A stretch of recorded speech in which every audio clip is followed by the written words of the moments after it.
Iván Espinosa de los Monteros, portavoz parlamentario de Vox y una de las caras más visibles y conocidas del partido, abandona la política.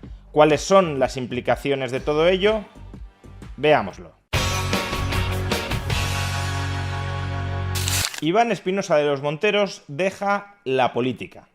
Les anuncio a todos que en el día de hoy voy a renunciar a mi acta de diputado por motivos personales y familiares. Los políticos siempre suelen justificar sus decisiones apelando a motivos personales y familiares, y dejando de lado la cuestión de si en este caso es cierto o no lo es decir, si Iván Espinosa de los Monteros ha abandonado realmente la política por eso o por otros motivos que ahora mismo no está desvelando, lo cierto es que más allá de la interpretación que hagamos cada uno de nosotros de las razones de esta decisión conlleva consecuencias.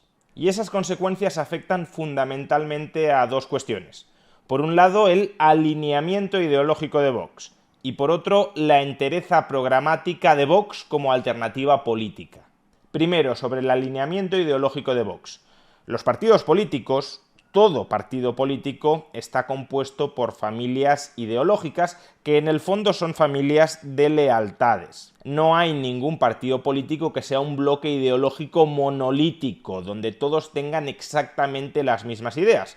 Aunque pueda haber un tronco común, luego empiezan a crecer las ramas y esas ramas conforman familias. Hay unos miembros de ese grupo político que preferirían orientarlo en una dirección y hay otros miembros que preferirían orientarlo en otra.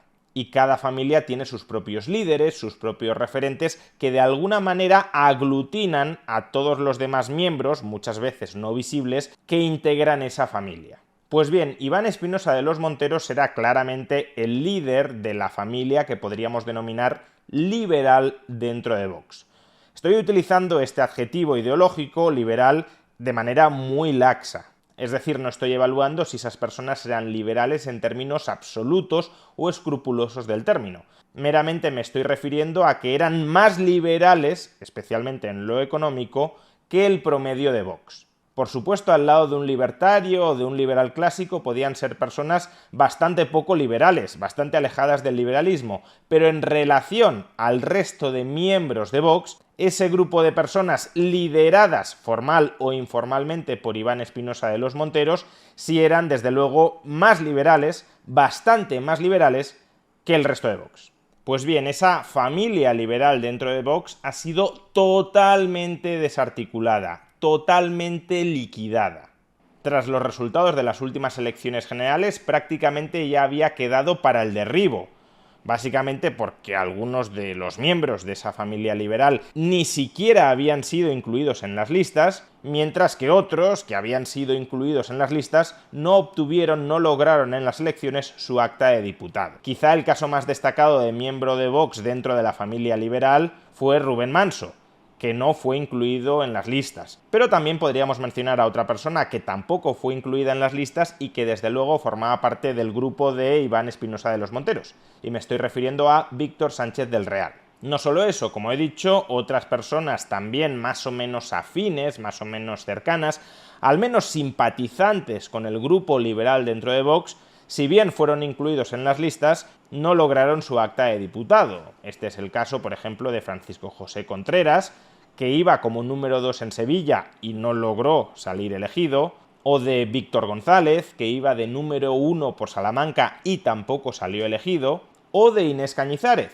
que iba de número 2 por Toledo y tampoco salió elegida. Y si después de esta confección de las listas y de este resultado electoral que dejó descapitalizada a la facción liberal, entre comillas, dentro de Vox, ahora llega el abandono de la política del que era el cabecilla visible que aglutinaba a todas esas personas, a todos esos miembros intermedios de Vox que tenían cierta afinidad liberal, como es Iván Espinosa de los Monteros, pues entonces, directamente lo que ha sucedido es que la facción liberal dentro de Vox ya no existe. ¿Qué diputado o qué alto cargo a día de hoy dentro de Vox exhibe una cierta simpatía hacia el liberalismo? ¿Quiénes se distinguen por defender, si no una sociedad, sí una economía más libre dentro de España?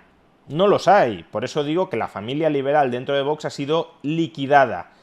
No voy a entrar a valorar si esto ha sido resultado de una purga, de una acción consciente y deliberada de la dirección de Vox o no.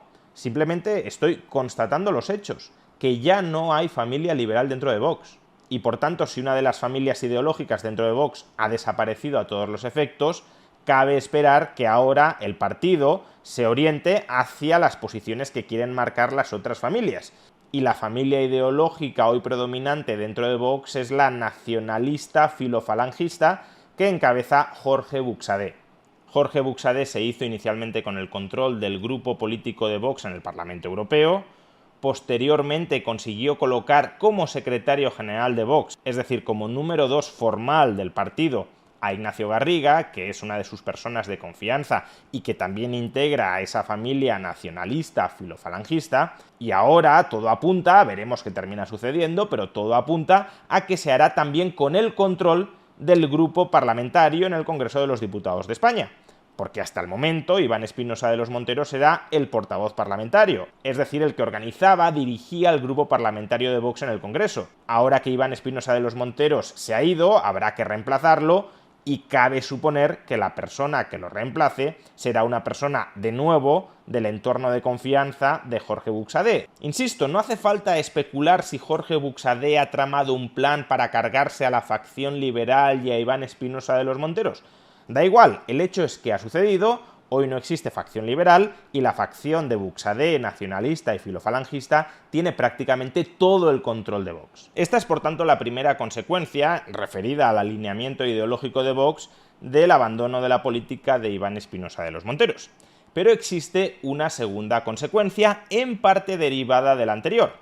Segunda consecuencia que afecta a la entereza programática de Vox como proyecto político alternativo para España. Por las razones que fueran, probablemente porque no había nadie más en las otras familias que pudiese hacerse cargo, la confección del programa económico de Vox recayó durante los últimos años en esa familia que podemos llamar liberal.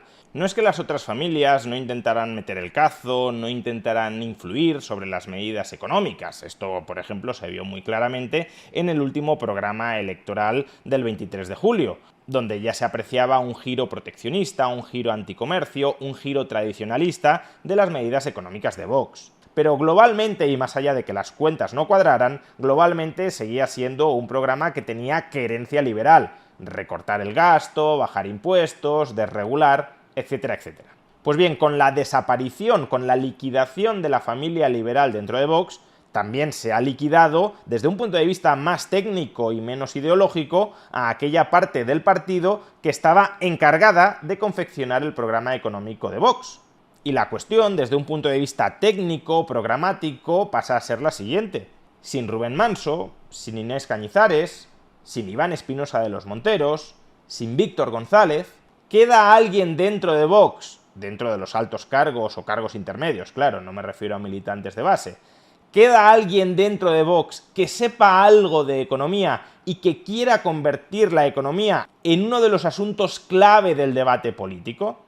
Por ejemplo, ¿quién puede ocupar la portavocía económica dentro del Congreso de los Diputados? Y ocuparla con criterio y con conocimiento, no para soltar 4 consignas desinformadas. ¿O quién va a marcar a partir de ahora las líneas generales del programa económico de Vox, del discurso económico de Vox como partido? Cuestiones como ¿hay que apoyar un impuesto extraordinario a la banca como acaba de aprobar Meloni o no hay que hacerlo? ¿Hay que apoyar una subida del salario mínimo interprofesional como suele hacer el sindicato Solidaridad de Vox o no hay que hacerlo?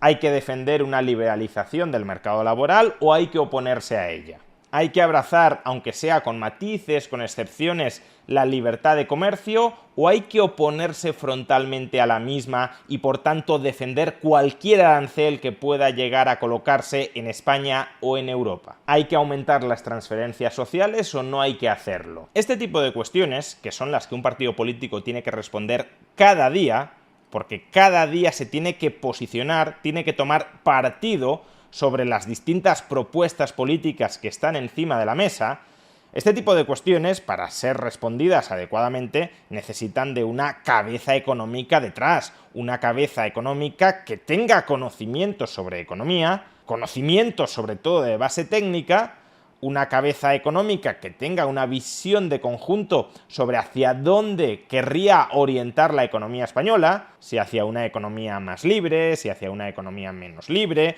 si hacia una economía que combine algunos aspectos de libertad con otros de redistribución estatal de la renta y otros de regulación, etcétera. Es decir, tiene que haber un plan económico detrás. Y la cuestión que vuelvo a formular es quién hoy, dentro de los cuadros principales de Vox, tiene conocimientos técnicos para poder elaborar este programa, para confeccionar la visión económica de conjunto del partido político Vox, aquella con la que los ciudadanos identifiquen a ese grupo político. Pues mucho me temo que a día de hoy no hay nadie.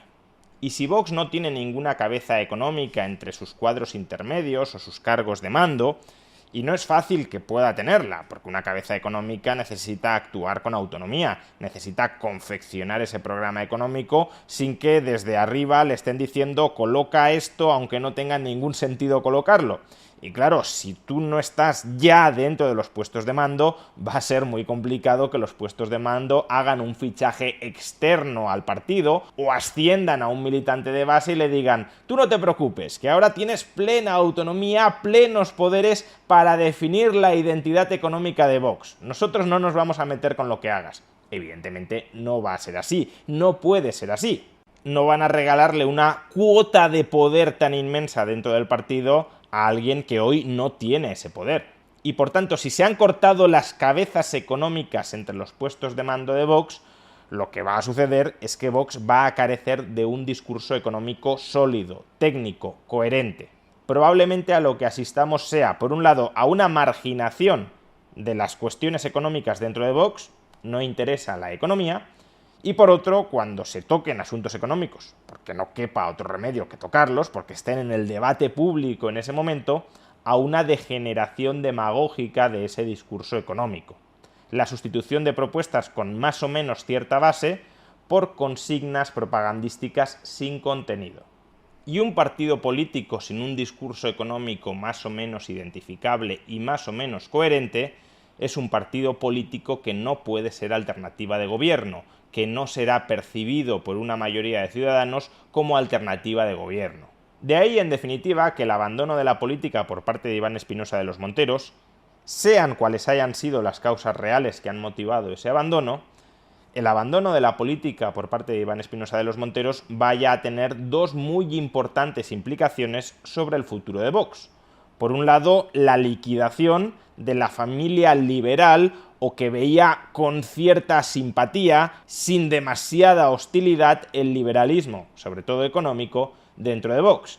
Y por otro, la erradicación de las mentes pensantes en materia económica dentro de Vox. O dicho de otra manera, ni quedan liberales ni quedan economistas en Vox. Y esto, en suma, lo único que hace es adoquinar el camino hacia una degeneración antiliberal y populista de Vox.